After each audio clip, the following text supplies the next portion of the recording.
Here we go with Klonoa 2 Lunateer's Veil. This is the from the Fantasy Reverie series, a remaster of the PlayStation 2 classic. I'm going to be doing any % normal support mode. This is the speedrun that I have been doing for about 10 to 12 years now. Obviously, I've only been doing it on the Fantasy Reverie series in the last 6 months because it came out in July. So we're going to select difficulty as normal. Start in normal mode, yes. And time will start as soon as I take control of Klonoa in the first level in 3, 2, 1. And let's go! All right, so first off, we are straight into the Sea of Tears. This is the very first level of the game. This was the reason I got into this game in the first place all those years ago when I first got my PlayStation 2 was because of a demo that came on one of the demo discs. There were two levels that were demoed.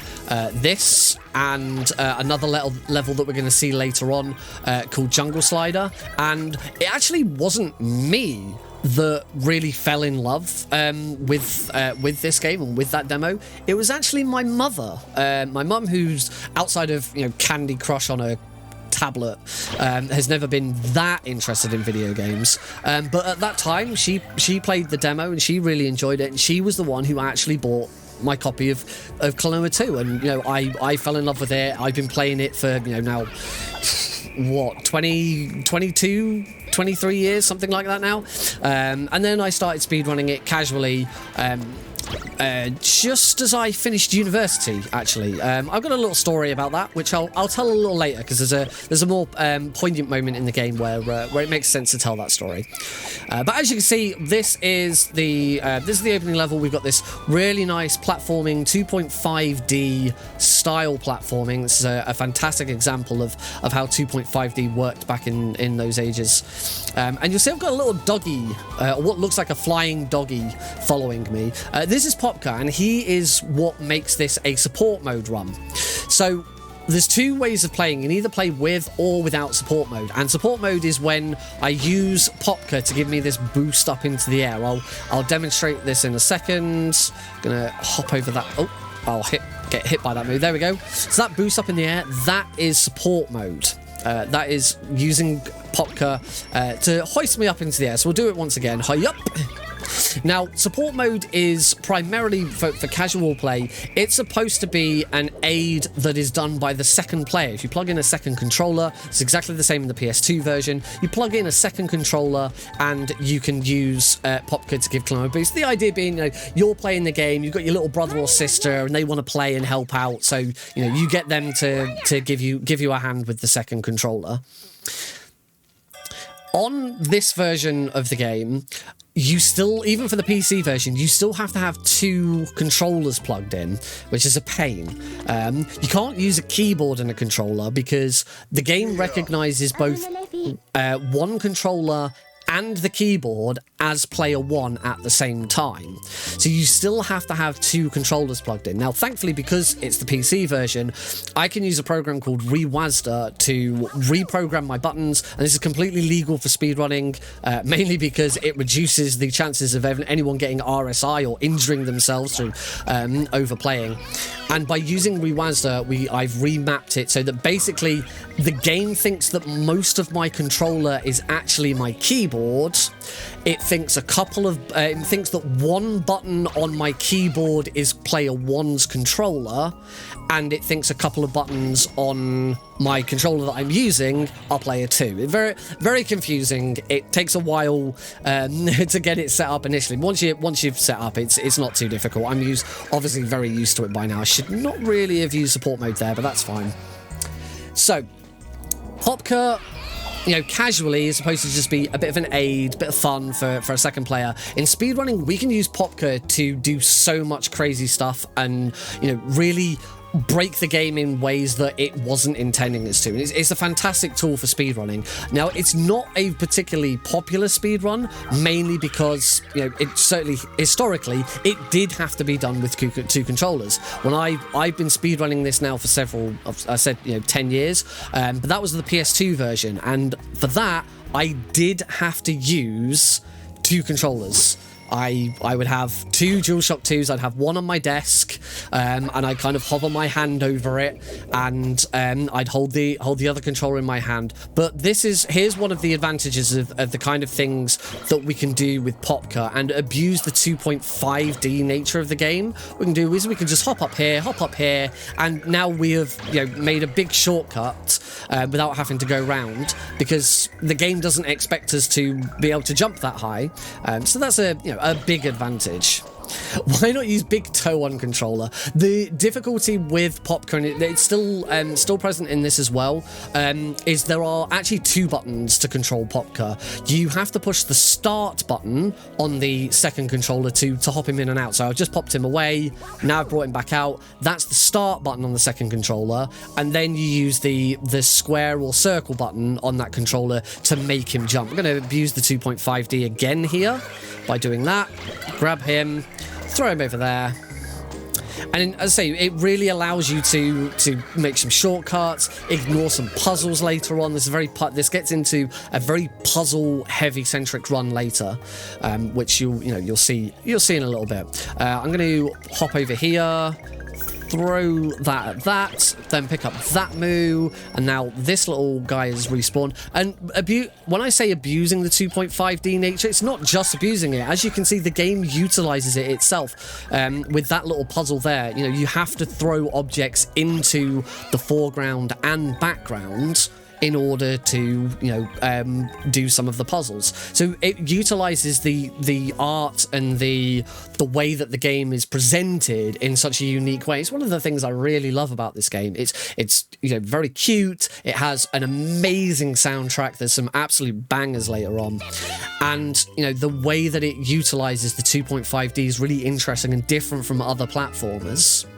in my opinion at least.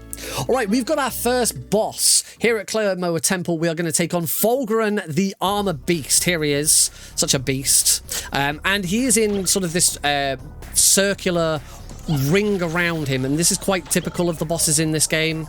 And I throw, just a little too slow on that shot. That's okay. We'll take a, I'll let him swing around a bit. No, he's going to start spinning in the other direction. Now, one of the things that this game does benefit. I am not doing a very good job of this. One of the things that this game does benefit from as far as speedrunning is concerned is that it doesn't have any RNG. Well, the levels don't have any RNG. Unfortunately, the same can't be said for the bosses. The bosses are quite RNG heavy. There's lots of different elements of the bosses that will change the way they go. Now, I might be able to just blame everything that went wrong there on RNG. Unfortunately, I can't. I've played this boss badly so far. What I'm going to do here is I'm going to actually wait next to this flying moo, so that I can grab that, and hopefully I should be able to, throw and get a really quick shot off there. There's no denying this has not been a very fast fight, but I've not done too bad to... that's going to be a fast finish, though, so that was quite nice. So that was Fulgurine. Sometimes you do just have to deal with the RNG that you're handed, and you just need to make the most of it. But we will make up for that time throughout the rest of the run. Don't you worry. We just saw briefly the main antagonist of the game. That is Leorina. She is a sky pirate. This is essentially a bounty hunter, but I don't think they wanted to use the term bounty hunter in this game, because it is 3+ cutesy for kids. She is a sky pirate. And she has a little companion called Tat, who's a cheeky little bugger. And we're going to see a bit more in this next level, or next couple of levels, why Tat is such a cheeky bugger. So we're heading over to our first kingdom. This is the Kingdom of Joliant, the Kingdom of Fun, the Kingdom of Fairgrounds and frolics and laughter and all of that good stuff. So as we've arrived here, we've got an element. When we rang a bell earlier, we were presented with an element. Tat has now stolen the element from us, and has a unique ability where she can split into 2 halves. So if you very briefly saw in that cutscene that we skipped, Tat is white on one half and dark purple on the other half, and has the ability to split into 2. So there is now a white Tat and a purple Tat running around. One came here to the jungle slider, and one went off into the fairground. We have to chase them both down. We don't know which one's got the element, except the way the game works is whichever vision or level you visit first, that tat will not have the element. The element is always with the second tat. It doesn't matter which way around you do it. The cutscene changes depending. So this is Jungle Slider. This is our first slider level. There's a few of these where we use this board that Popka's actually stolen. We don't learn till later that Popka actually steals this. Right now we're renting it because that's the ride. The fairground ride that we're on is that you're allowed to rent one of these boards and go through the Jungle Slider. However, Popka later produces it in another level and admits that he stole it when they finished, and he gets told off. But you know, we're like, it's a good thing you did this. We're going to need this. When we're going through these sections, ideally, I just want to be going straight forwards as much as possible. In fact, I'm even going to use Popka to jump over some of the obstacles. Don't want to turn. Jumping's fine, but for the most part, I just want to keep going straight forwards because Klonoa moves fast. He moves faster when he's just going straight forwards. Turning is slow. You don't want to turn. Probably shouldn't take damage though. Taking damage doesn't really slow you down, but obviously we only have 3 health, so we need to keep a bit of a closer ey on that. So we're just going to go straight forward. We're going to use Popka again just to jump over these spikers. Grab this clock. If you haven't guessed by now, the clocks are checkpoints. Makes sense. And yeah, because I'm going to move over to the right just so that I can sort of take the inside of this turn. But we're going to ignore most of the elements in the game here. Do need to be a little bit careful. I've only got 1 health because I've been a little aggressive with ignoring things and just going straight forward. So I just need to be a little careful. That's right. There's a double health pack there. Back to full health again. That's nice. So we're now going to have to chase down Tats. Pretty simple. Same again. We're just going to try and go forwards as much as possible. Not going to try and turn. I will grab that clock just in case. So there's Tat. We get Tat's theme. Run Tat. Again, just going to try and go forwards as much as possible. Don't really want to take damage, so I will slightly edge around some of these objects. And with any luck, we should catch Tats reasonably quickly. Even as I go around this corner, it's quicker to just keep going straight. And then as soon as I get around this cactus, grab. That was nice. Grab Tat pretty quickly. I think that's a gold split, in fact. It is. Only by a 1/10 of a second, but it is indeed a gold split. Wonderful. All right, so we now found out that Tat did not have the element. It must have been the other one, and this one ran off into Joliant Fun Park. So we now get this really nice, bright, colourful, carnival-themed level. It's wonderful. We're introduced to switches. These are an important puzzle element in this game. We're going to see a lot of switches in this level. We'll see a lot of switches later on. They might not seem like a difficult puzzle, but they will get a bit more puzzling later. Skipping a tutorial there. There's a little tutorial that tells us how to use another enemy called a Keton, which is like a little helicopter. We abuse the 2.5D again and get up there with ignoring the puzzle ahead of us. In we go. We now get these series of different rooms that have got all of these really fun little sideshows going on, which are pretty cool. We hit that switch and move into the next area. We're going to be introduced to another new enemy. This is called the Irving. You grab the Irving and it flies you high into the skies. Very useful for traversal. They're always, I mean, I say they're useful for traversal. You have to use them for traversal. There's no other thing to. You usually can't progress without using one. They're predetermined. Look, all of the wonderful things that are sort of going on in the park. Here's another switch. Hit that switch. It's gonna raise the. Oh, look, there's Tat. Oh, we're gonna have to go all the way round. Oh, Tat blew the bridge. Thanks, Tat. See, Tat thought that they were impeding us, but it was actually really helpful. Now, no fairground would be without a haunted house. We'll skip the cutscene. Here we are in the haunted house. Don't get scared, folks. Now that star that was above my head, that is called a Mommet doll piece. There are 6 Mommet doll pieces in every single vision, and you can collect them all if you want. We're not going to, because that's slow. So this room, we are introduced to timed switches. As you saw, I had to activate all 3 switches at the same time. After a short amount of time of them being active, they will switch off again. So the challenge... Oh, come on, Kiton. So the challenge is to make sure that they are all active at the same time, and it will open the door. We're going to see a lot of these kind of puzzles throughout the game. So here's the next one. And we can use Popka to make these very, very simple. So I throw one at that one, throw that kit on. Oh, that was not ideal. I'm going to have to start that again. So throw that kit on at that one. There we go. And they're all active. Miss Chomp, thank you very much for the sub. 3 months. Nodders. 3 months, nodders. Here, because we've used Popka, we've brought in an enemy that shouldn't be in this room. So we're actually going to ignore every element in this room and just do the puzzle our own way. We didn't have to interact with the giant moo. We didn't have to interact with the flying moo. We just did the puzzle in our own way. Thanks, Popka. Right, in this room we have our first mini-boss. Now, in the original, the mini bosses didn't have names.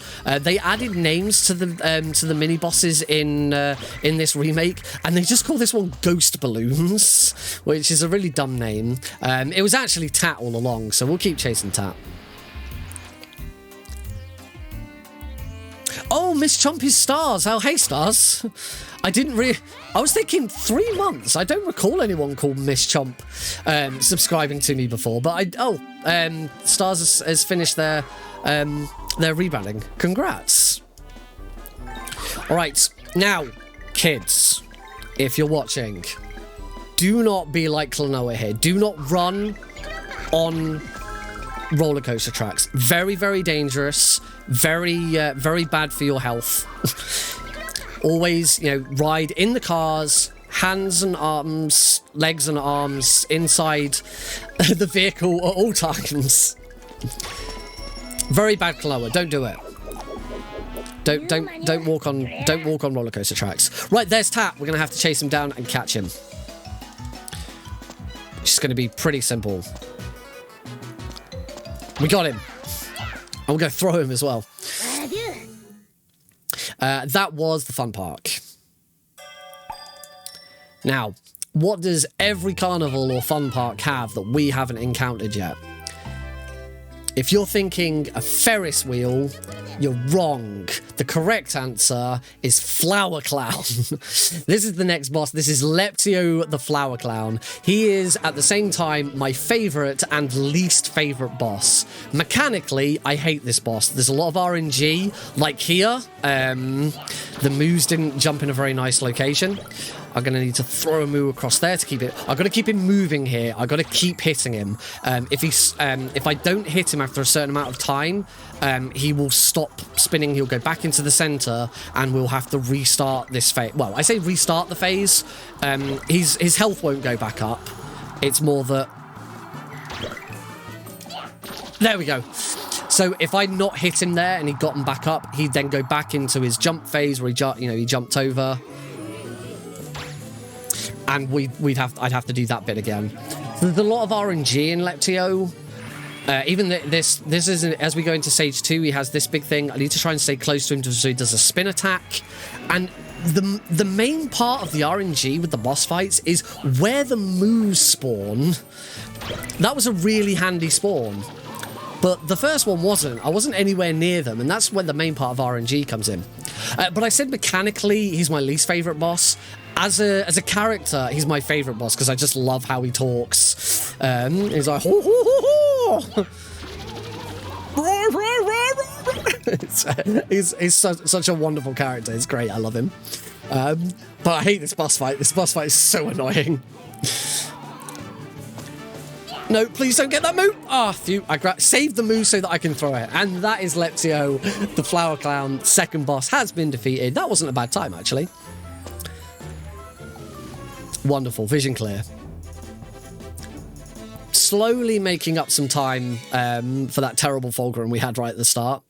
We'll skip through these, we ring another bell, get another element, and we are now going to go back to Bagage's Island.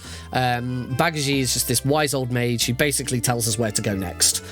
So we went and visited him after the first level. We're going to go and visit him again now. Once we're done in the next area, we'll come back and visit him again. We'll just keep... You get the idea. Whenever I've done this in a marathon, I always tell the donation reader, I will have a trigger phrase for you, which is back to Bagage. Whenever I say back to Bagage, you got like 2 minutes to read out some donations. Luckily, because we're playing the remaster, loading times are massively reduced, so it's not quite as long a slog as it used to be. All right, this is the Kingdom of Volk. Unlike the previous kingdom, which was very bright, colourful, kingdom of fun, of laughter, this is the Kingdom of War. The citizens here are always at war. They don't know why. They don't really know who with. They're just constantly warring for some reason. And we now switch from, the lights and sounds, particularly of the carnival, and we get this wonderful jazzy number.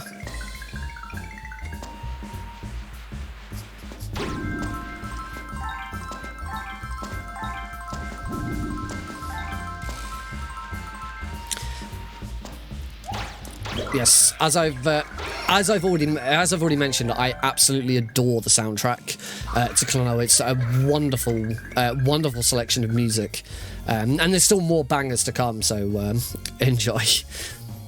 He was a flower clown and didn't spurt us with a water flower gun. Missed opportunity. That you're not wrong there, Rawburn. It is a bit of a missed opportunity. I'm gonna go and let Capcom know what they've done. Not Capcom, Bandai Namco. Capcom. So now you might hear the music sort of change slightly. We've got a few more instruments involved. It's sort of picked up because we've come outside. It's a really nice way that the music sort of dynamically changes as we move around this environment. So we'll see this a lot with Volk City. We've got sections where we're underground, sections where we're overground, and the music will change to reflect that. Grab another checkpoint.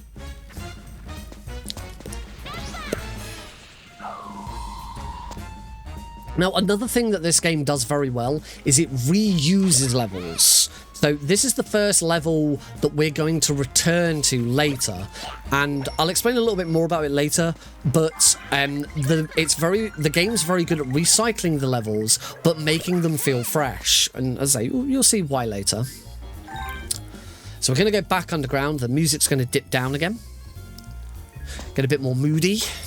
And we're introduced to a new enemy. This is called the Urbil. And you can already see what the Urbil does. There we go. So the Urbil... I'm going to ignore them. The Urbil does this sort of electrical attack charge upwards. And it allows us to break through blocks. It allows us to hurt enemies. And that's going to come in handy later. So I need to grab one here. Whoops. Should have done that a little later. There we go. So we can use so we wouldn't be able to use Popka to break through those blocks. We need to have that Urbil to do it instead. There is actually one boss later on that is very heavily Urbil fought. If that's the right term to use. Alright, we're going back outside, up onto the rooftop. Don't run across the roofs. Klonoa is a very irresponsible character. I can't remember if Klonoa is given a species. I was going to say, he's a really inappropriate fox, lemming, deer thing. I can't remember if they ever actually say what he is, what his species is. Those big flappy things are his ears, by the way. If you hadn't worked that out. Good evening, Sagohi, welcome. There's never going to be enough frogs in here unless I'm playing MGS3. So now we're going to sort of check out the industrial area of Volk, and you really do see the sort of difference in style between the areas that we've been in so far. It's a really well imagined world. And I love it. Again, we use Popka just to make sure that we don't have to stop in the air. You may have seen the sort of little wiggle that we do by holding the jump button whilst in midair. Klonoa will sort of wiggle his ears and give him a little bit more air time. We want to try and avoid doing that as much as possible because it does slow Klonoa down. At all times, if we can use Popka to avoid doing that, we will.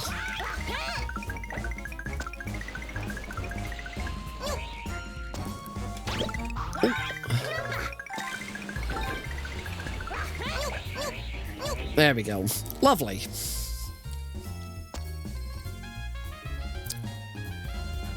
So we're nearly at the end of this level. Not much more to go. Going to pop up here and grab an Irving to get up on top of the bridge here. Now, Klonoa, don't you go landing on those railway lines. What did we say before? Okay, you're going to land on top of the train. Well, at least the train's better, but that can't be good for you. That cannot be good for his health. Standing on top of the smokestack and just ingesting all of those fumes, that's not healthy. Come on, Klonoa. Can Klonoa CQC? He's not learnt the basics of CQC. Snake 1, Klonoa 0.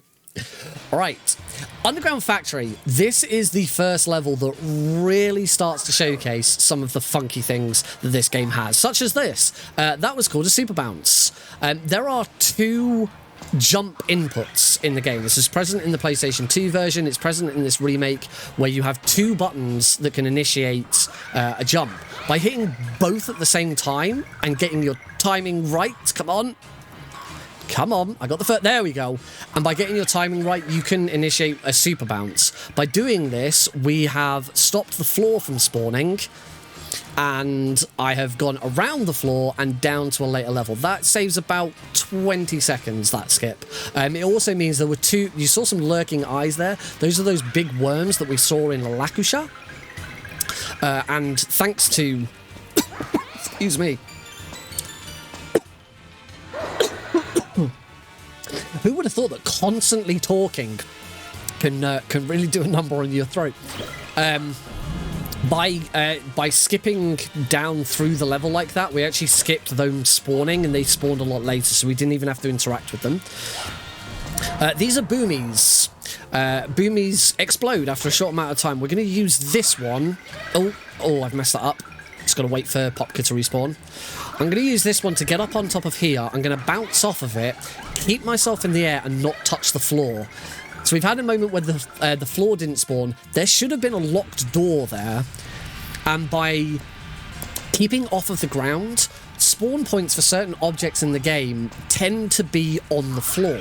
So if you never touch that portion of the floor, you can sometimes prevent items from spawning, and that door was one such item. So because the door didn't spawn, we were just able to go through it. We skipped a whole puzzle about going over, grabbing the key, coming back, and so on and so forth. Unfortunately, this one, we're just going to have to wait for the boomy to explode. That adorable little sound that you're hearing there is the sound of Klonoa's skull bashing on the metal above him. Now, I did learn something recently that I'd not considered before, and I actually do want to have a little test of it. If you've watched me run before, you will have seen that whenever I go through a locked door, I use Popka to interrupt the animation of the door opening. However, I was advised by one of the moderators who verified one of my runs recently, and I had not considered this because it's something that we do in the PlayStation 2 version all the time. Shouldn't do it in the Fantasy Reverie series. The reason for that is when it interrupts the door animation, it gives you control of Klonoa back. As soon as you regain control of Klonoa, the IGT starts ticking again. You'll see that there is an IGT in the bottom right corner of the screen. We have to have this on during speedruns. And the IGT will pause whenever you are not in direct control of Klonoa, so such as animations of him going through doors, or him being in a cannon. Anytime he's in a cannon, flying through the air, the IGT isn't ticking. So because the PlayStation 2 version didn't have an IGT, we timed it in RTA. It was always quicker to interrupt the animation of Klonoa opening a door to then get him through the door quicker. But because the IGT pauses when we don't have control over Klonoa, it is actually beneficial to let the animation play out so that we don't have the IGT ticking. As I say, I'd not considered that before because I was just so used to always doing it in PlayStation 2 runs where we were timing by RTA. So this is our next mini-boss. This boss you'll see is called Super Tatbot. I like to think, I've got no proof or evidence of this, it's just my own personal opinion, that Super Tatbot there is named as such to pay homage to Super Tazbot, which is the name usually given to Tazbots that perform at GDQ.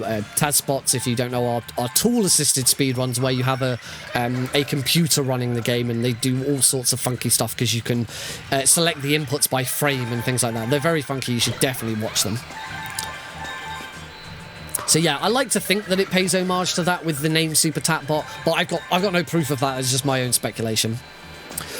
With things not spawning, there is a spawn point here to miss. So I've got to be careful and make sure that I've hit a spawn. Yeah, I've hit it. That's fine. So with that, didn't quite reach that cannon. That cannon has a spawn point, and we don't know where it is. We've done as a community, we've done some testing and had a look. We just don't know where that spawn point is because that cannon sometimes randomly doesn't appear, and we don't quite know why, so we have to be a bit careful there. However, we've also discovered that the conveyor belts that are on there, they also, even though they're animated, the function of them, like impeding Klonoa from running, also has the same spawn point as the cannon. So if you get up onto the first conveyor and the conveyor is impeding your movement, the cannon will have spawned. If it's not impeding your movement, you need to go back downstairs and run around for a little bit because the cannon hasn't spawned and you'll not be able to progress. It's very annoying. That was the underground factory.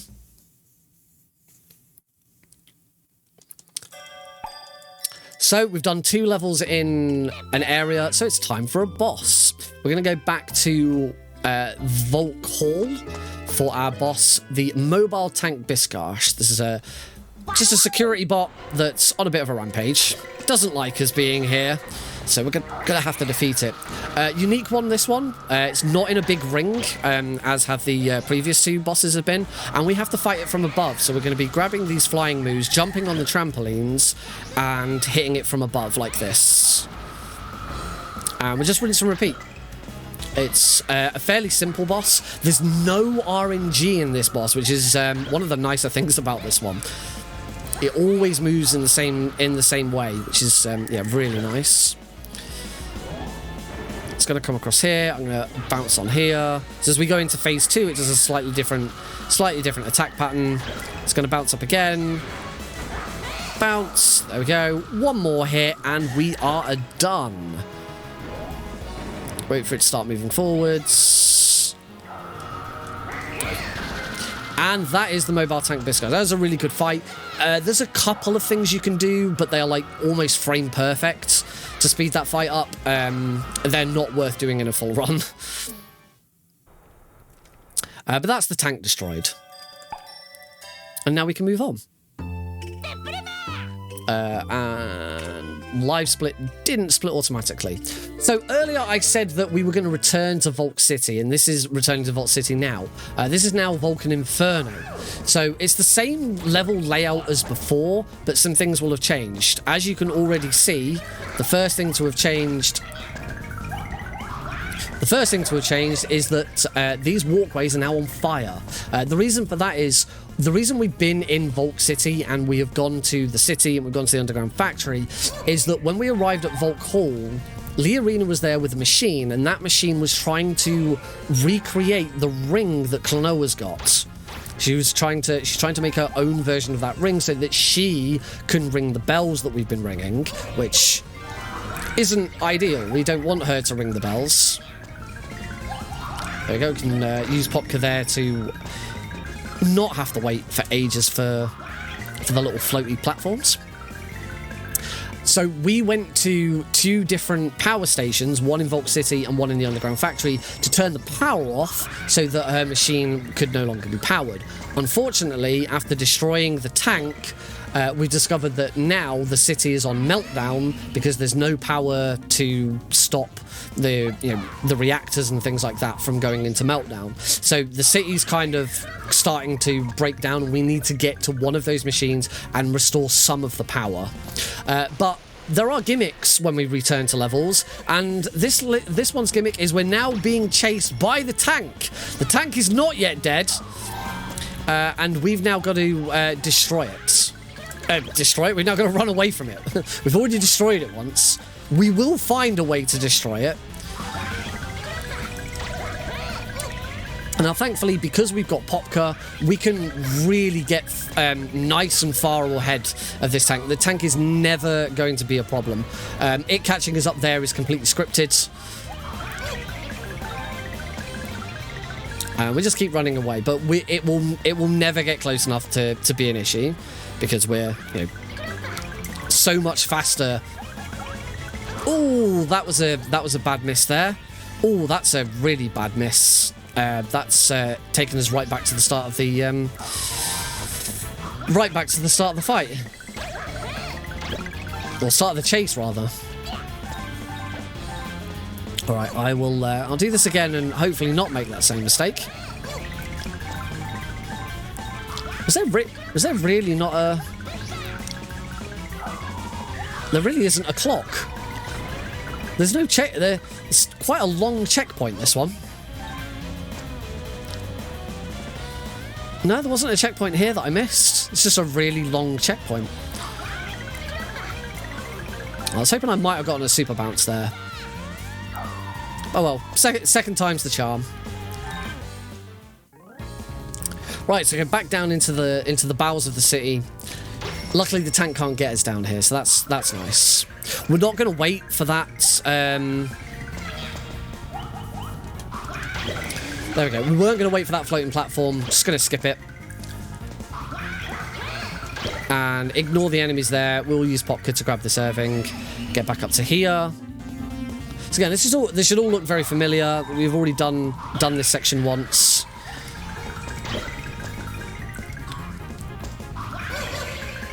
There we go. And the next place we're going to be heading up to is the roof. So we'll be nice and safe on the roof. We've seen that the tank can hover a little bit, but I'm sure it can't fly or jump or anything like that. We should be fine on the roof. Look, here we are back on the roof. Everything's going to be safe. There's an invisible wall there, which is why I couldn't keep going right. And oh no, it can fly. Okay, let's run again. So again, use Popka to try and ignore as much of the environmental elements as possible to get as far away from it as possible very, very quickly. Use Popka here to jump up to this next bounce pad. And just keep moving nice and swiftly. Whee! If you're playing casually, you now see the tank like jumping around behind you. There's some fire on this platform here. That fire is there because the game thinks that the tank should already be there. The tank's supposed to land there before you do, but because we are so far ahead of it, the game isn't quite prepared for it. We have to do a little wiggle there just to make sure that I land on that platform. Bounce. Bounce again. One more bounce. There we go. And we've left the mobile tank nice and far behind. Not quite sure why it's called mobile tank. Tanks are mobile by their own, they're always mobile. You don't really get a stationary tank, do you?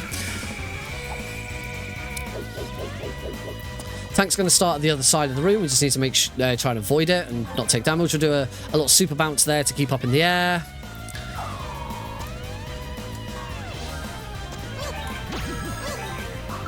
Then it's going to turn around. Lovely. And keep going. It's cool Metal Gear. It would be a pretty cool Metal Gear.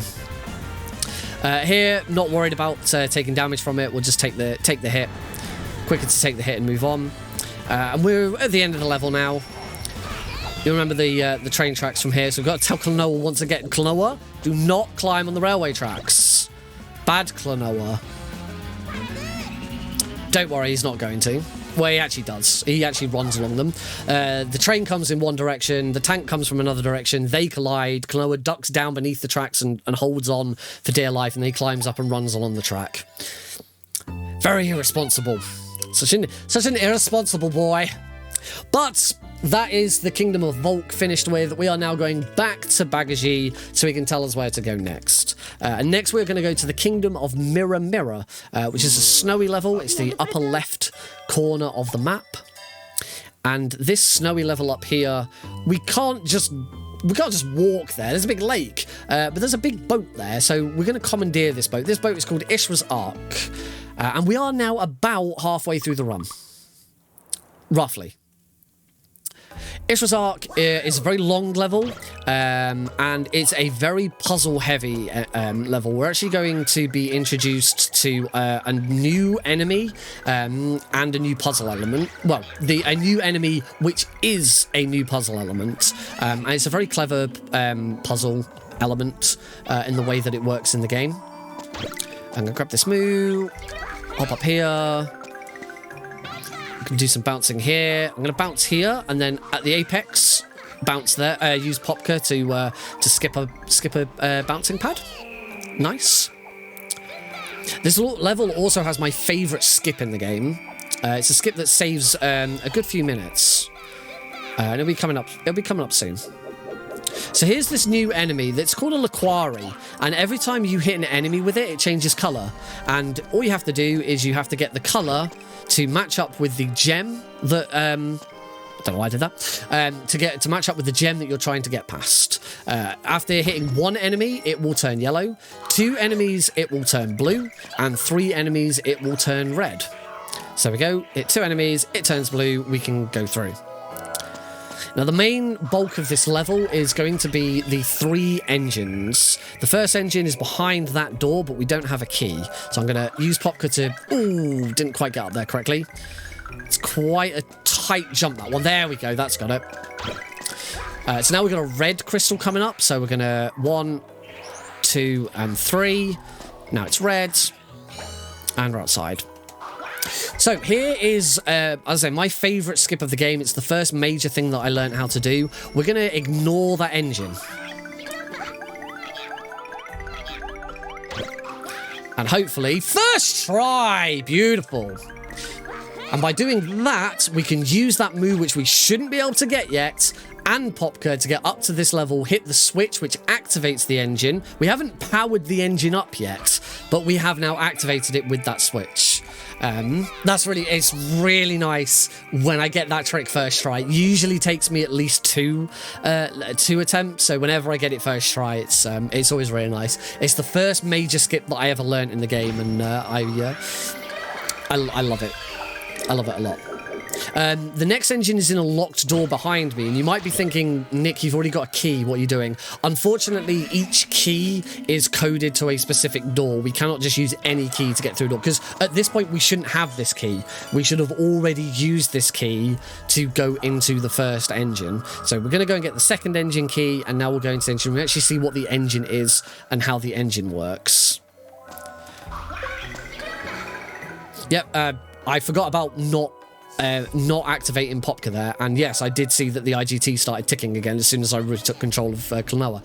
So yes, you don't want to interrupt the animation of the door opening.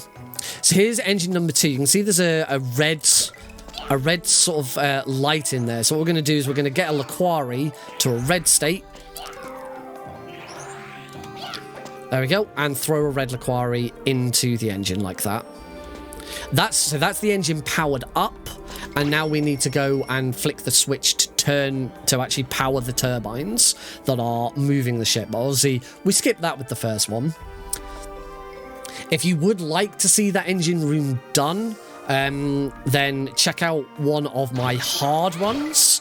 If you're watching if you're watching this VOD on YouTube or on Twitch, then I should have a hard run video. If you're watching live right now on Twitch, then stick around because I'm going to be doing a hard run afterwards.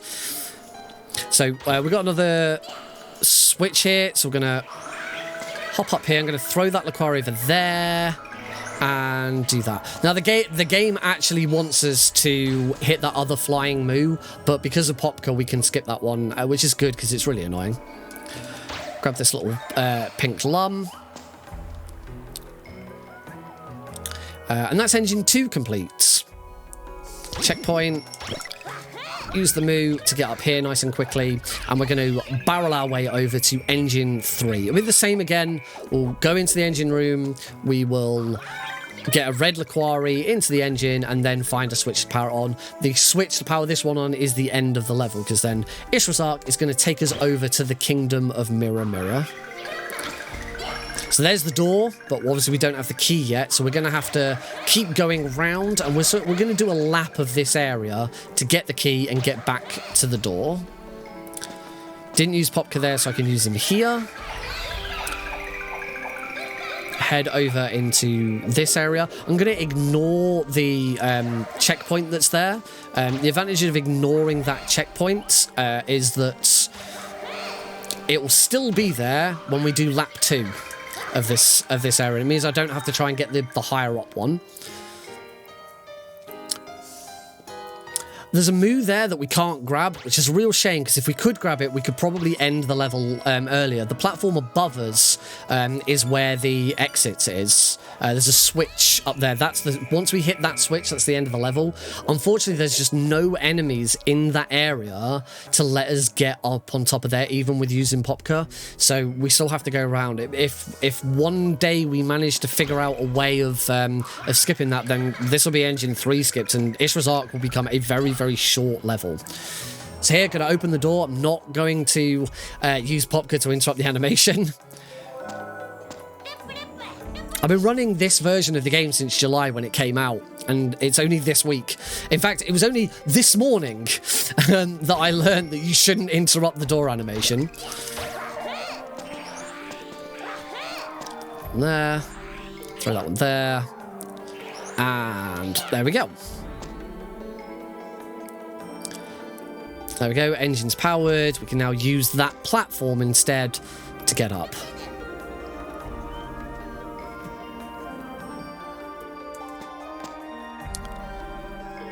Whee!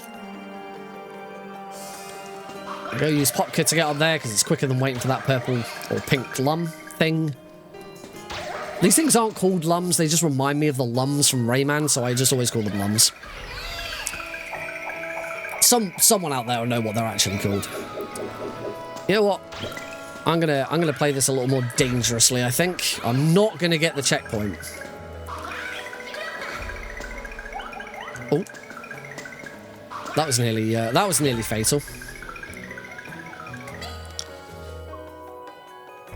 Back outside. Now that moo is there, and we normally would use that moo to get up here, but we don't need to worry about that. We're not going to hit the switch. We're just going to use Popka to get up here, hit that switch, and that is the end of Ishra's Arc. And I think that is a gold split for Ishra's Arc. It is. 15 seconds. It's interesting. I'm not sure where I pulled 15 seconds from in that, but I did. All right, next level. This is the Mountains of Mirror Mirror. This is our second slider level. This is where we discover that Popka has stolen the surfboard that we rented earlier. And this is my favorite piece of music in the entire game. It's an absolute banger. It's called the Wahoo Stomp, and I'm just going to let you guys enjoy it.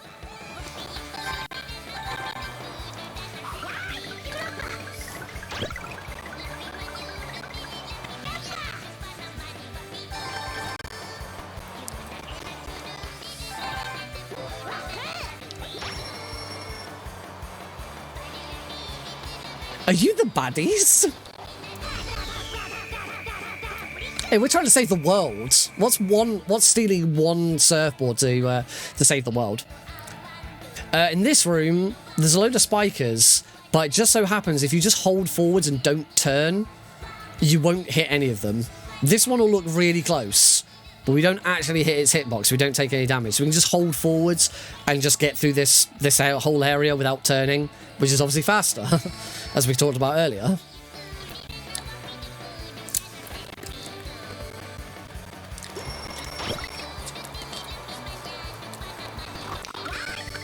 Using Popka because it's a little quicker than bouncing off a move. Oh. Accidentally hit that twice, but didn't really cause a problem.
And now the worst bit of the entire game, because that song ends. There's still a good chunk of that song left. Gold split. Wonderful. Let's see it. All right. The pacing of this game is really well thought out. We've just had this high-octane, really fun board level, and the game now follows this up with one of the most beautiful levels in the entire game. This is the Maze of Memories, and hello, Caro. Welcome to the stream. Good timing. Completely interrupt the really nice, serene nature of this level with your intro. Hello, welcome. Yeah, Maze of Memories, very puzzle heavy, quite a lot of platforming. Ooh. And again, just a really charming art style and music to go with it.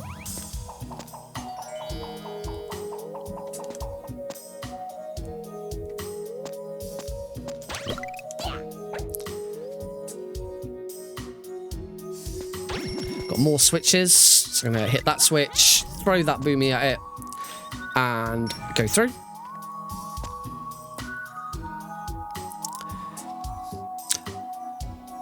Quite a big room coming up here. Luckily I've got full health, which is really nice. I'm going to do here, the door we want to go through is behind that big spike, this big crab enemy. Rather than try and kill it, we're just going to take a hit and go through it like that. Really, really simple. Saves a nice chunk of time. And look, there's the health that we just lost. Really cool little trick here. For some reason, this Laquari doesn't interact with the floor. We can throw it straight through the floor, hit the boomy that's there, and then just complete... That is a really huge, complicated puzzle that we just completely skipped.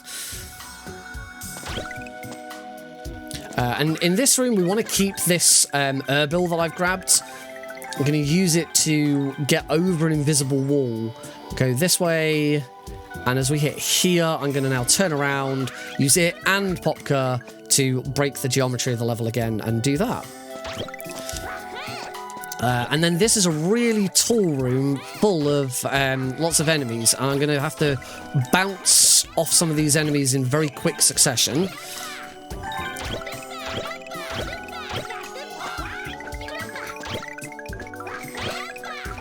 It's all about trying to keep my momentum up as much as possible. I've not done too badly there. I've definitely done better than that in the past, but that wasn't too bad. There wasn't much slowdown. We're actually already very close to the end of the level. run's going pretty well. We're a bit behind. Had a couple of issues from previous runs, but yeah, this one's just for fun. This one's just to get the GDQ submission in. It's the next run that I'm going to do. That's going to be the even more important one. So this is the last puzzle. We're going to use Popka to make this puzzle a little easier than it should be. There's going to be 3 different rooms, all with one type of enemy in them. So this one's the Boomy room. So we're going to grab this Boomy, and we're going to take him to the Erbil room. The Erbil room is this blue one over here.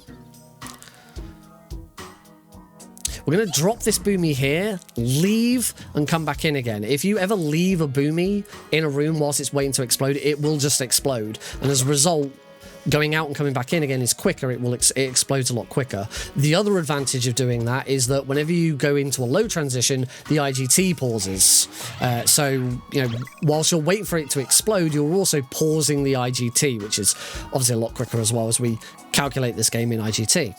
We've now got our Laquari. Going to throw the Laquari at the Erbil, wait for it to return to my hand. If you go through the door without it returning to your hand, it will break. And here this is where we use Popka to make the puzzle a bit easier. You normally have to use those lungs to get up there, and obviously you can't do that while you've got an enemy in your hand. So the idea is you're supposed to take the you're supposed to go and get the Boomy first, go and put the Boomy in one of the rooms, and then use the Laquari on it later. But that was the Maze of Memories. That was a nice level.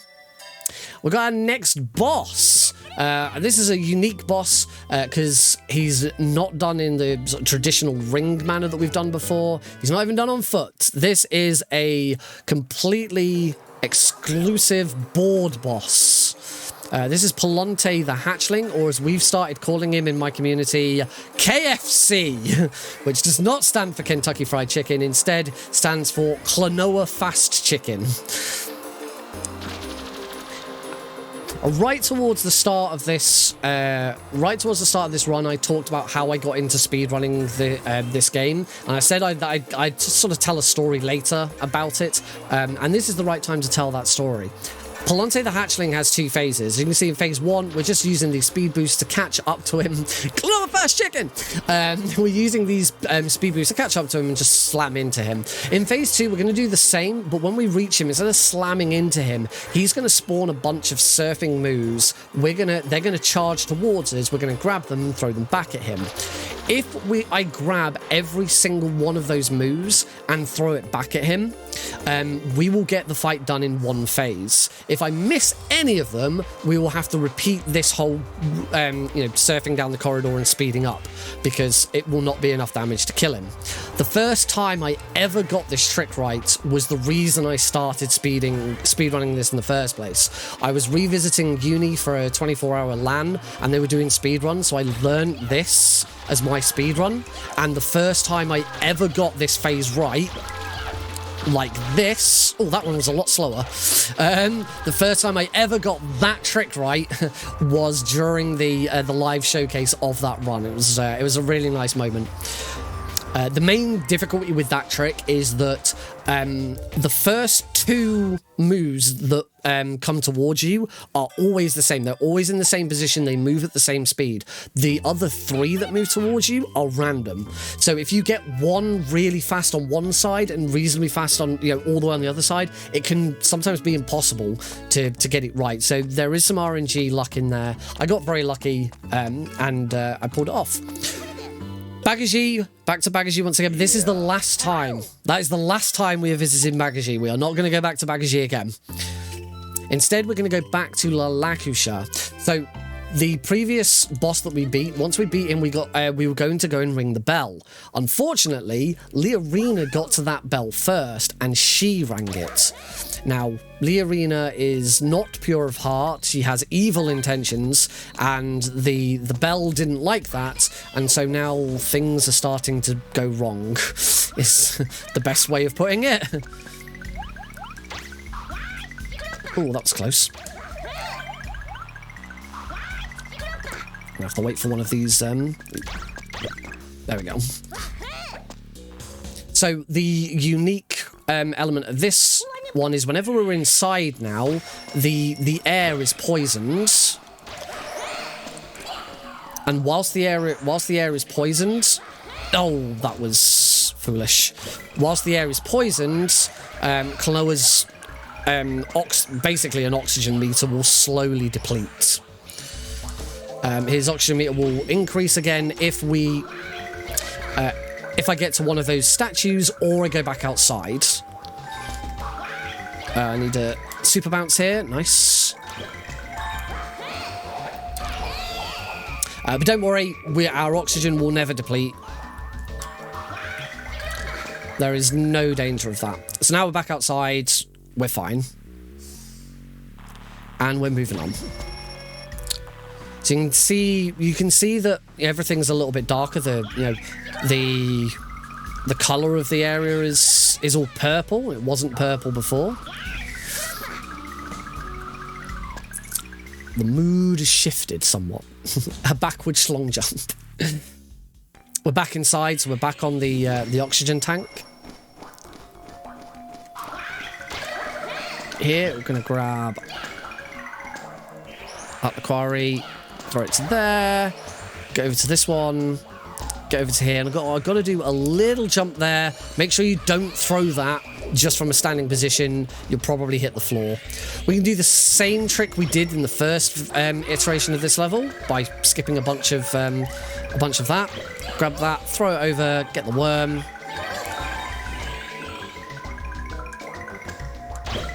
Oh, sugar! I nearly I did still fall off the edge. That was weird.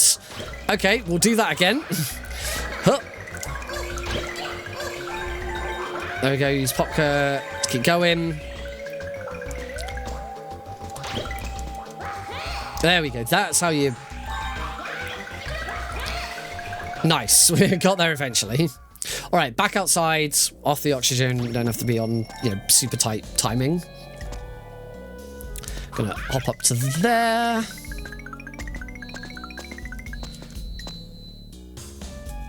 And go back inside. What if it was purple? Popka to get up here. Here, I'm not going to abuse the 2.5D because I need these things to spawn, and they might not spawn if I don't go through that area correctly. Or they'll just spawn slow and we'll have to sit and wait for them anyway. So in that point, it's not ideal to use Popka to get to that location. Through the door. Here, I'm going to grab this dude. Hop over here. Throw him at that wall to break that. And that's pretty much the end of the level. Do not do a super bounce off one of these. You will fly up through the ceiling and get stuck. I found that out awkwardly one time. And that is the end of Noxious Lalakusha. Skip through, 5 cutscenes just to explain that Leorina used to be a priestess in training. That's how she's able to ring the bells. A 5th bell has appeared. So we now need to go, and we're going to go back to the very first level of the game, the Sea of Tears, in order to stop Leorina from getting to the bell before we can. Because if she rings that bell, there's going to be... She's already rang 1 bell. We don't want to know what happens if she rings 2. So we're back at the Sea of Tears. It's really dark now. There's no light. And so the level now has the aptly named Dark Sea of Tears. The gimmick with this level now is that the darkness can... So we're kind of still on an oxygen meter, like the previous level, but instead of it being oxygen, it's just simply... If we don't keep our light source up, and we're getting a light source from those, light blue enemies, eventually the darkness will creep in and start to hurt us. Cool trick here to get across this platform a lot quicker. I'm going to grab him. I'm going to use Popka, jump, glide, and try and use Popka immediately again. Get across. Yes, first try. Nice. That is a relatively tight trick, so I'm very glad that I got it on the first try. Unfortunately, it does mean that there's a moo here that doesn't spawn, so we have to wait a little bit to grab that spring moo twice. Refresh the light again. Huh. Love a first try trick. I've got both big jump tricks I've done first try this run. It's very nice. That can take me a few attempts. The nice thing about that trick is that's the first trick that a viewer watching me stream ever taught me. I didn't know that trick. I wanted to try it myself. I thought, can I get across there just by using popcorn and an enemy? And I couldn't do it. And one of the viewers, a guy named Axel, said, "You can make that. You should watch this video and it'll help you." So I watched the video, and together on stream, I learned how to do it. And that has stuck with me ever since. So shout out to Axel. He's a cool speedrunner. He speedruns like Neo and other games like that.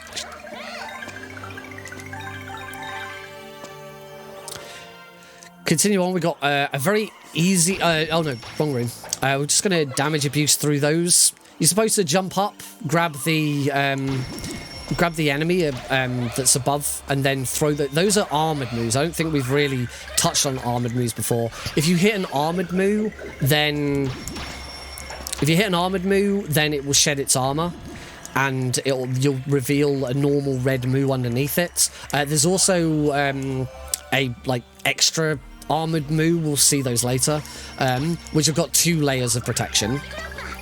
So the idea with that section that we did there, you're supposed to jump up, grab the bouncy moo above it, and throw them at each of the shielded moos so that it breaks their armor. Then you can grab that one, break the next one, grab that one, break the last one. But we just damage abuse through it. That's fine. We're at the last bell. Unfortunately, Leorina has beaten us to the bell. She rings the bell, and she drains the Sea of Tears as a result, for some reason. So when we go back to the map now, we'll see that the Sea of Tears has been completely drained, and this has opened up a portal to the final kingdom, the Kingdom of Sorrow. To get there, we're going to have to traverse over the now empty Sea of Tears in a level called Empty Sea of Tears. This is another slider level, and this is where the game sort of starts to step up a little bit in difficulty. This is kind of the point where it's going, all this fun you've had with these slider levels, well, let's hope you were actually taking some skill from it, because you might need it a little bit in this one. This isn't the last slider level. There is one more. In fact, the very last level before the final boss is a slider level, and the first half of the final boss is also done in a slider fashion. But like I said, this is really where the game's difficulty ramps. Particularly if you're going for an all visions run. I mentioned before that there's these things called Mommet dolls that are lying around. You can see I've got a meter in the top left corner of my screen showing which ones I've got. There's one coming up here. That's a Mommet doll that was above me. If you're doing an all visions run, which I also do, you can go and check out the run on YouTube. At time of recording this now, I have the world record on speedrun.com, but that world record has already been beaten. It just hasn't been verified yet. Shout outs to Neil Legend, who advocated for the all visions run to become a thing, has been running it, and has now subsequently beaten my world record in it. So all visions is, as you can imagine, we do every vision in the game. There are 2 bonus levels in this game that we're not going to see in this speedrun. You unlock them by collecting every single Mommet doll in the game. So an all visions run requires you to collect every Mommet doll. It makes it a bit more interesting. There's a little bit more exploration, and it's a little more challenging. So if you want to go and see that run, I've got that on my YouTube channel. Have a look at that. I'm submitting that to GDQ along with any % normal and any % hard. The combination I'm not doing is I'm not submitting all visions hard, because that doesn't sound like a very marathon-friendly run, if I'm perfectly honest. That one's a particularly nasty Mommet doll. Because for some reason you can't throw enemies at them on slider levels. Hey, I-Type Slow. There's one. There's no benefit to us grabbing them. In fact, there'd actually be a slowdown to us grabbing them, not for IGT purposes, so for purposes of the speedrun time that we'd be verifying on, it doesn't make a difference. But for RTA, it does slow us down. If you collect all of them in a level, at the end of the level, you're presented with it. It's only a short animation, but it does slightly slow you down. Also, oh, I've got to be careful here. I've only on 1 health. Also, if you collect at least 6 of them, as in collect 6 complete dolls in 6 different visions, you'll get a little message to say, you collected 6 Mommet dolls, go and visit Mommet House. Because 6 is what unlocks the first bonus level, the remaining 10 is what unlocks the second. So you don't want that message to pop up. But that, as I say, that only affects RTA, it doesn't affect IGT. We need to stop Ishra's arc, but before we can do that, we're going to have to fight Leorina. This is Leorina, by the way. You know, the Sky Pirate. I know she has changed. I know it's quite a subtle difference. So, you know, like her hair's a slightly different colour now. I think that's the main change. They changed the colour of her hair.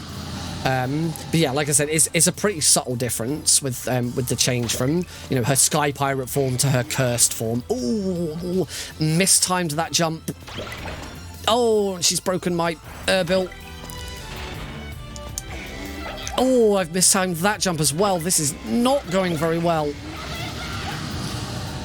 Still got 1 more hit in phase 1 to do. Oh.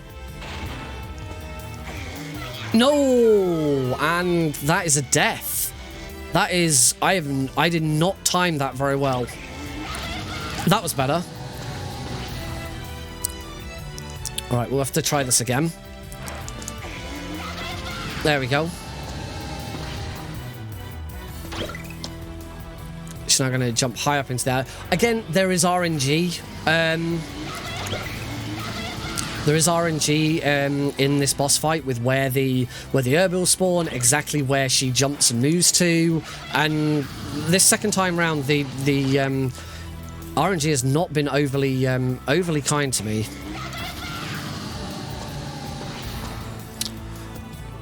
Alright, she pops down, we now start phase 2. The start of phase 2, she's going to go around in the circle. We're going to just bop her like this. So throw a moo down at these glowing pieces on the floor to push them down and hit her belly. There we go.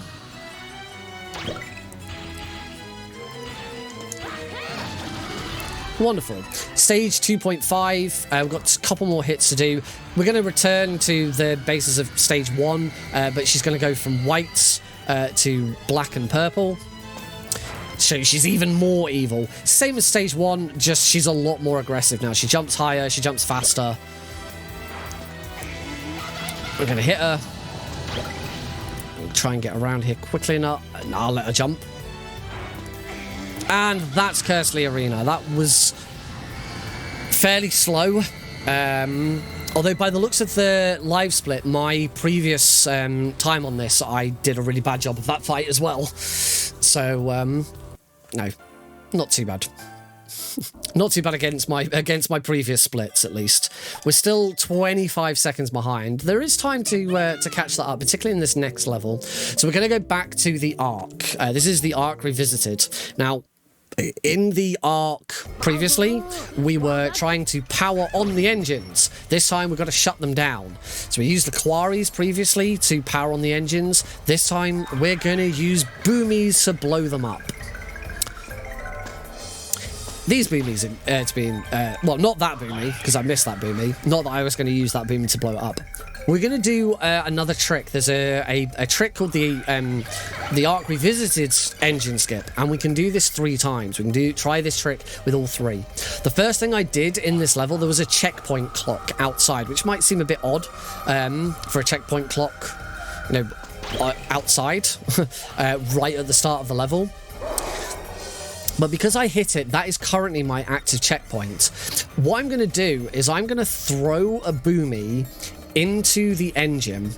The engine's going to explode and trigger that the engine has exploded, but there is a very short time frame for where the checkpoints to show that the engine has exploded hasn't started. So I'm going to put myself down to 1 health, hop up, throw. Unfortunately, I killed myself way too quickly there, and we're going to start the whole level all over again.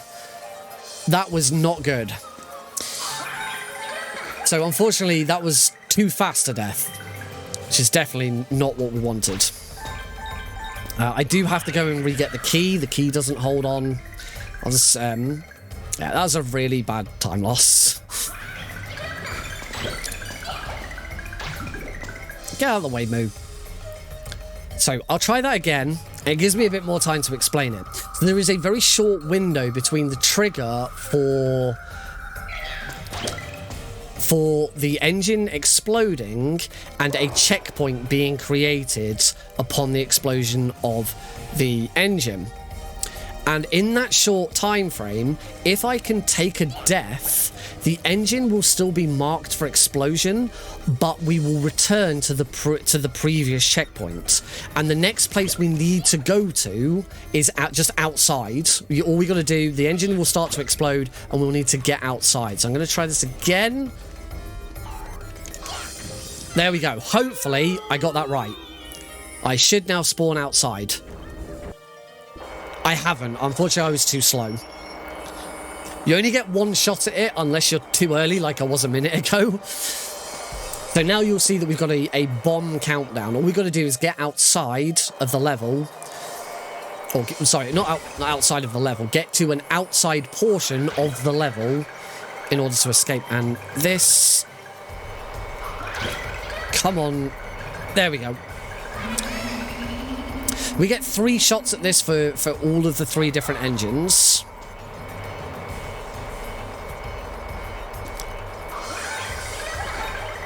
There we go. I'm not going to use the helicopter enemy. So now that we go outside, the engine explodes, and we're through. Leorina has learnt the error of her ways, and she's now helping us. Grab this boomy. Use that. Oh, come on. Use that boomy to get up to there, because then I can use Popka to get up to there.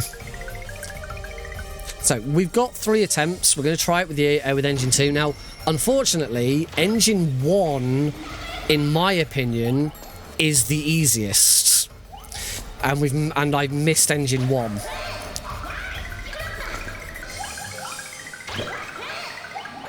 So engine 2, in my opinion, is the hardest. So it'd be interesting if I get engine 2 and not engine 1, which I've never done before. There's only been a couple of marathons that I've done where I've got all 3, and again, it's really nice when it happens, but it does not happen in many runs. Using the boomy there to get across so that I've still got Popka available to hop up here. Route where we did nothing, because I'm thinking about the wrong bit. Later engine. We didn't come over here the first time we did this level. We had no reason to. But now we do, because we need the key.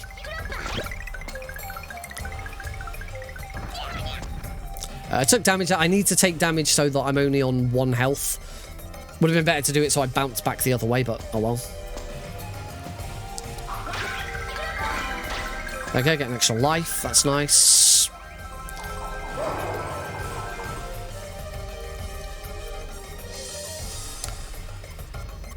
Here's engine number 2.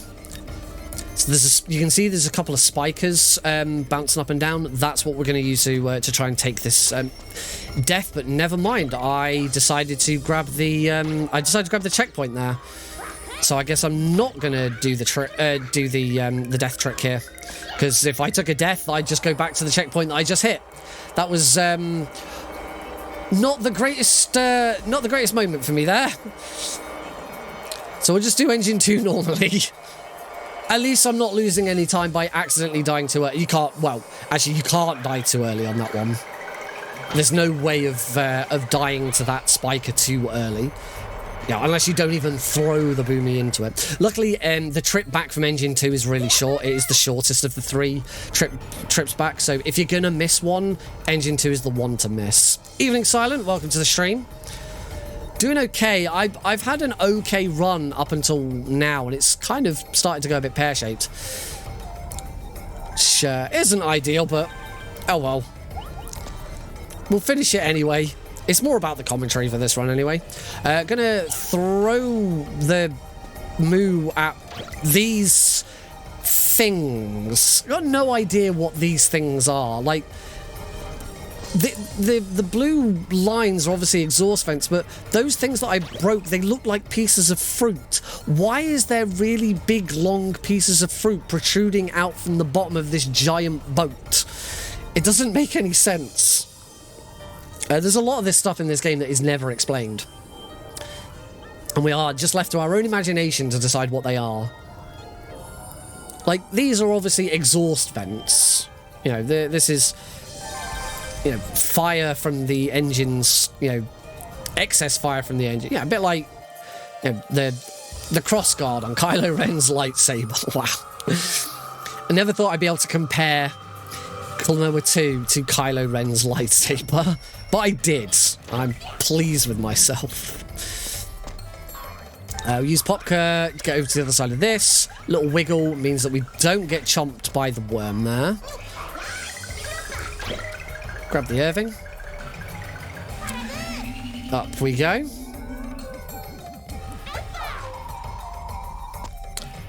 Super bounce. Hey, super bounce. Use Popka to keep moving there. Oh. Oh, I've taken a death. Not an... oh, good God. Not an ideal location for a death at all. I am not having a very good time here. There we go, grab the Irving. This room is particularly nasty. There is a checkpoint there, which I didn't get. This room is particularly nasty because of the placement of some of the boomies. Oh, I'm going to have to... This one... that one in particular is really nasty because it's right on the edge. You can see it down there. Really horrible thing, that one.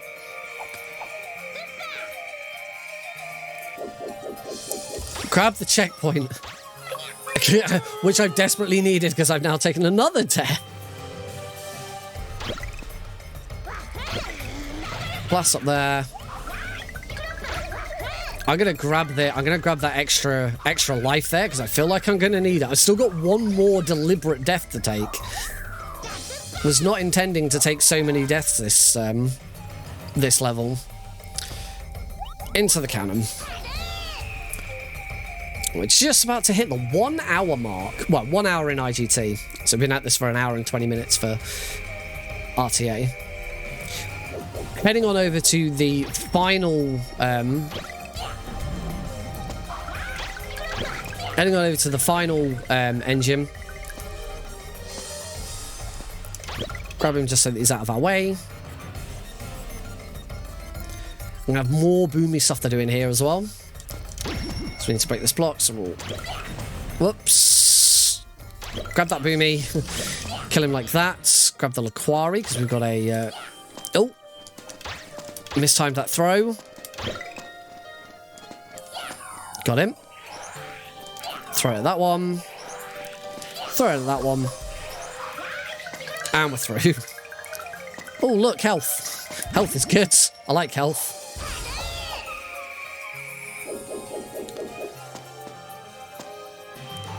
Here, I'm going to grab this shielded enemy so that I can bounce up there and make sure I definitely get it. Here, I'm going to wait here a second for Popka and throw that enemy over there like... oh, I didn't quite time it right. If you throw a boomy across a room, if it doesn't come into contact with something, eventually it will just explode. And the idea with that box there is you throw the boomy at such a distance that it explodes in the air, the explosion hits the box and the box still breaks. Unfortunately, I just was a little too low down when I hit it. When I threw it, so it didn't explode on the box.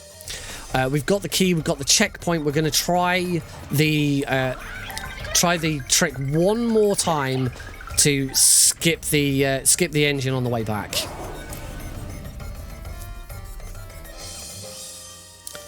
Let's see if I can do it. Final one.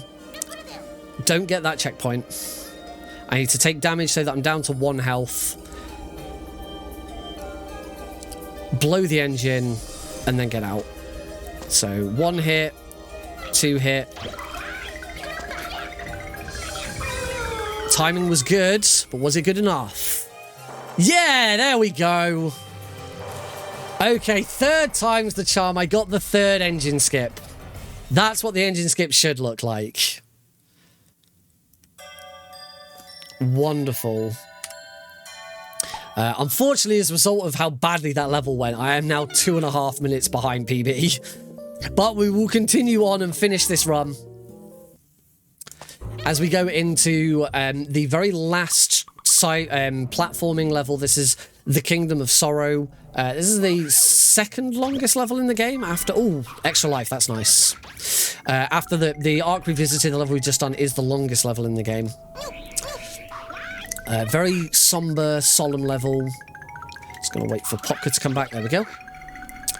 We're just going to make our way through this final kingdom. Lots of platforming, lots of puzzles, lots of things for me to bash Klonoa's head on, like bounce pads. We are nearly out the other end. It is simply this level, 1 more slider level, and then the final boss. And then we're done. So let's talk difficulty.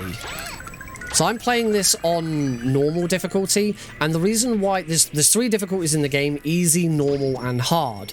Now, with a lot of speed games, Metal Gear is the example I'm going to go with, because obviously I'm more known as a Metal Gear speedrunner.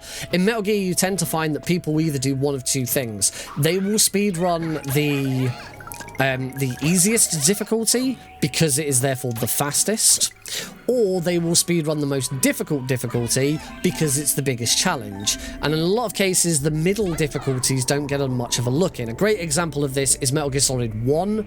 You'll tend to find that people will speedrun... Oh, that was a very nice recovery. I was very pleased with that.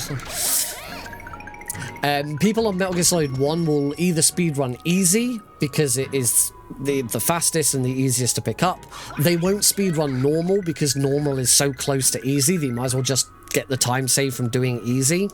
And then on the other end of the spectrum, they will speedrun extreme. They won't speedrun hard, because hard isn't different enough from extreme to make it worth it. There's no point in speedrunning hard. You might as well take the extra challenge of speedrunning extreme. Klonoa is a bit of an exception to this. The reason why I speedrun normal and not easy or hard, although I have now started speedrunning hard, I'm going to be doing a hard one after this. The reason we don't speedrun easy is because normal is the same difficulty as the original PS2 version. In the original PS2 version of the game, there were no difficulty levels. This was difficulty levels was something that was added specifically for this remaster.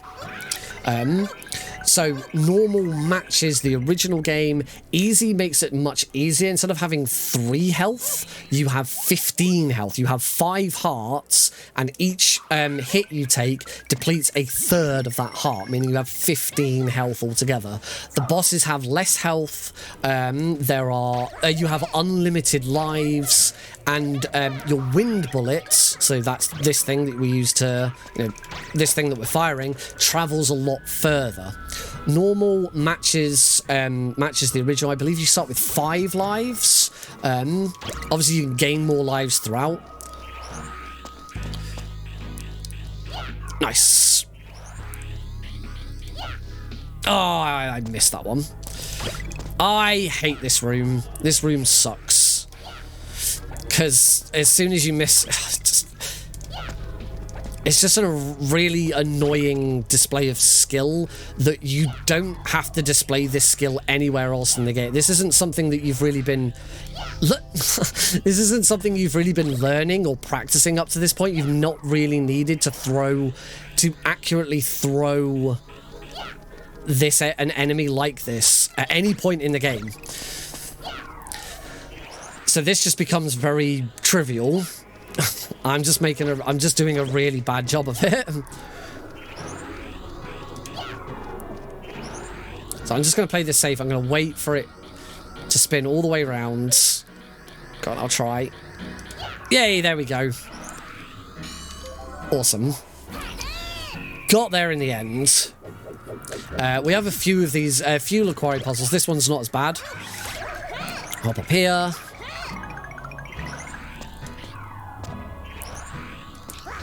And that one's nice and simple. And then this one, again, it's not really taxing. It's just annoying. Like, it's really obvious what you've got to do. But it's, like I say, it's not overly taxing. It's just... Oh. He says. There we go. It's just a little bit annoying, more than anything else. Grab the... oh, some extra lives. Lives are good. We like extra lives. And that's the other thing about the normal difficulty. If the game can detect that you are relatively low on lives, it will give you some pity lives to sort of help you on your way a little bit. And there are other life coins that are relatively easy to find throughout the game. On the hard difficulty, extra lives are hard to come by. You have to find hidden ones inside eggs or collect 100 gems to get an extra life. You only start with 1 extra life, so from the beginning of the game, you can only afford to die once. 2 deaths and you're on a continue. Which a continue chucks you straight back to the world map, and any level you were on, you have to start over. The other difference with hard is that instead of 3 hit points, you have 1. So you are not allowed to take damage at all. And that is the real challenge of a hard one. But we'll see that after I finish this run. We'll take a break. I'll then gear up to try and get... It'll be my second attempt at hard. I've already attempted hard... sorry, it'll be my third attempt at hard. I've already attempted hard twice before. So far, I am yet to have a continuous run of hard. And that is going to be the aim. If I don't get it, it's not too bad. Regardless, it will be world record. Because no one else has completed a hard support mode run yet. Traditionally, support mode has never been as popular because of the whole needing 2 controllers and the setup for it. I just prefer it because it's cool. Nice little skip here. 1, 2, 3. Oh, I missed it. Oh! Well, I have never done that before. I can genuinely say I have never gone back and done that in that way. So it's nice to know that that can be recovered.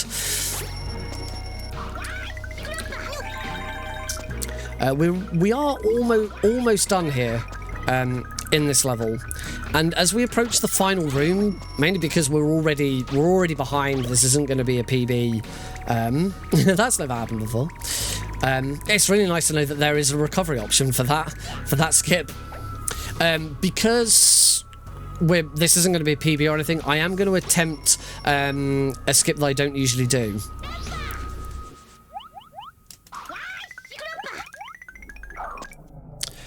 I almost got it right.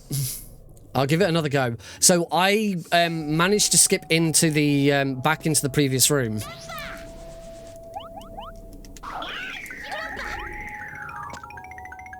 Wait for Popka. Hop over the other side of the level.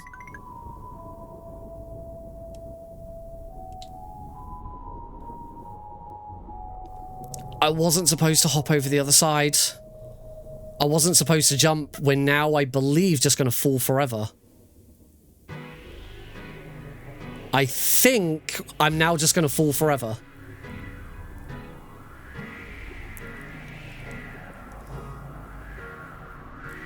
Oh no, there is eventually a death plane. I'll give it another try because I got it. I did actually get it right.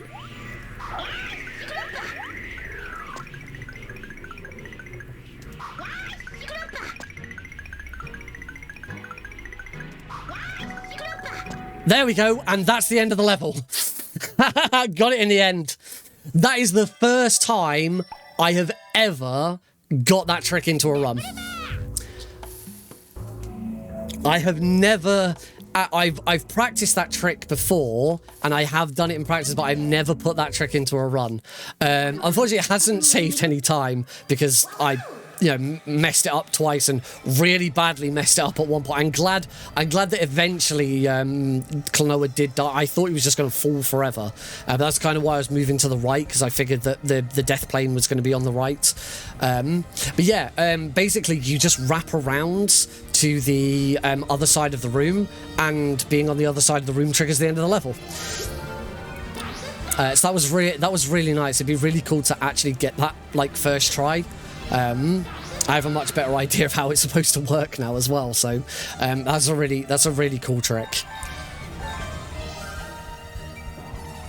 This is the final level before the final boss. This is the Forgotten Path, and like the previous slider level, this it does sort of remind you these are supposed to be a challenge. They're not supposed to be just fun, because this one has some quite tight cornering and things like that.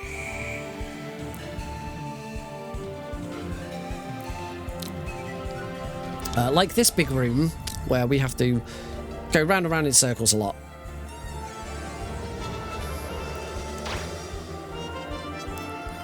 As with before, I want to try and stay as straight as possible. Really, really minimise the turning, because Klonoa is slower whilst turning. Tight corner. Tight corner.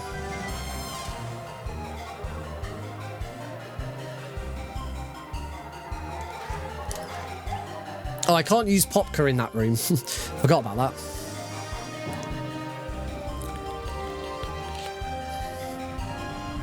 Last room. This is a very short level.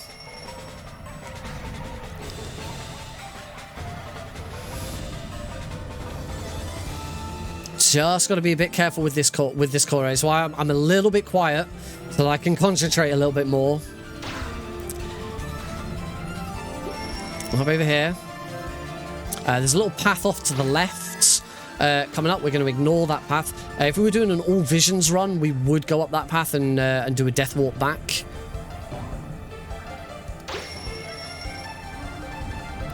And and here we go. Last little stretch. Use Popka to just ignore that path. And yeah, gold split for Forgotten Path. Only by half a second, but I'll take a gold split. Here we go. This is the final boss of the game. In the Terminus of Tears, we are going to fight the King of Sorrow. We're in the Kingdom of Sorrow. Every kingdom has a king, and this is him, the King of Sorrow. And here he isn't, or is, or we don't know. It is not explained at all what this thing is. Whether this isn't the King of Sorrow, unless it's a robot that he's inside or piloting. That thing is not the King of Sorrow. The game's cutscenes do not explain what is going on. We get into the final arena. We meet the King of Sorrow, and then he clicks his fingers. And the next thing we know, we're falling into this area. I'm not doing a very good job of hitting it. There we go. We're falling into this area, grabbing our board, and flying through here. That's it. That's all we know.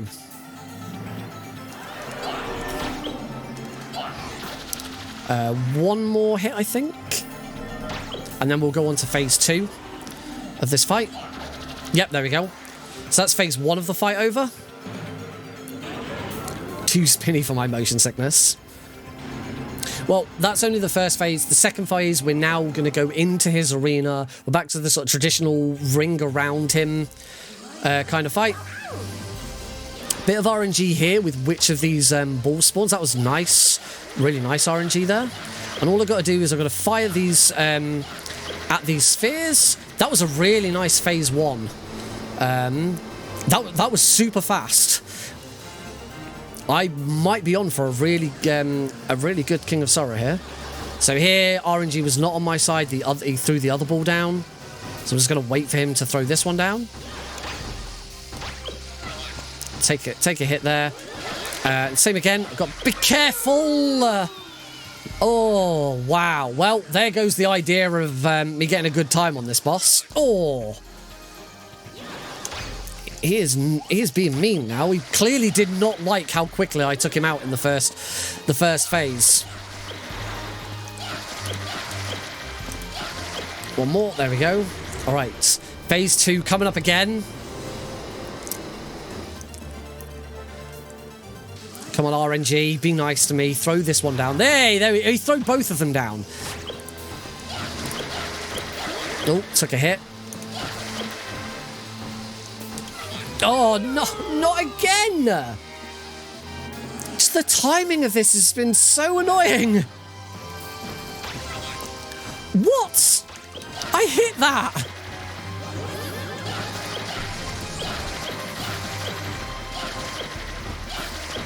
Spin round. There we go. Come on! Let's get this finished.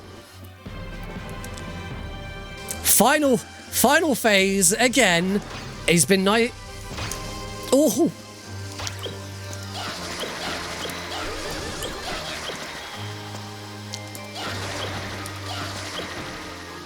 One more hit. Time! There we go. 1 hour, 15 minutes and 31 seconds. It is 4:45 behind, but we did one really risky strat, which paid off eventually, but cost a lot of time. But that's it. That is Klonoa 2 Lunatia's Veil any percent. That is just short of 5 minutes under world record, which I haven't done any percent normal for a little while because I've been focusing on hard and I've been focusing on all vision. So actually coming back to it after a couple of weeks, kind of felt like I should have done a lot better.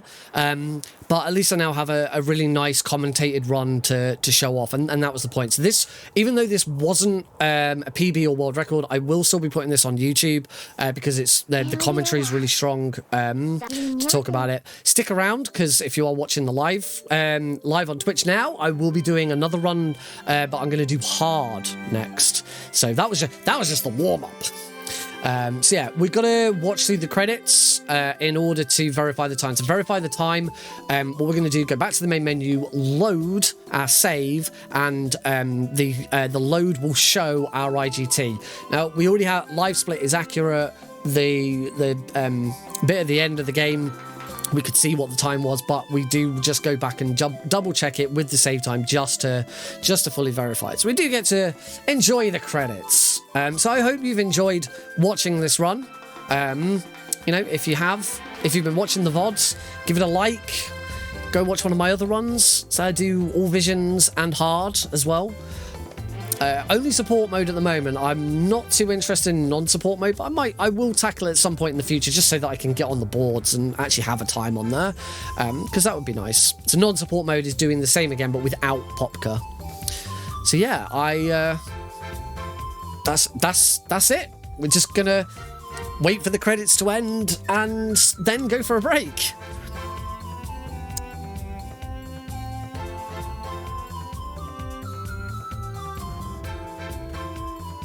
And as you can see by the pictures, the whole of the kingdom has you know, sort of cheered up a bit. Volk have stopped fighting. They're starting to help each other out. And the main sort of crux of the story is the King of Sorrow at the end. He's been the big bad all along. And everyone's forgotten about sadness and the Kingdom of Sorrow. And everyone's forgotten that they are allowed to be sad. And it's about, the game sort of teaches you it's okay to be sad sometimes.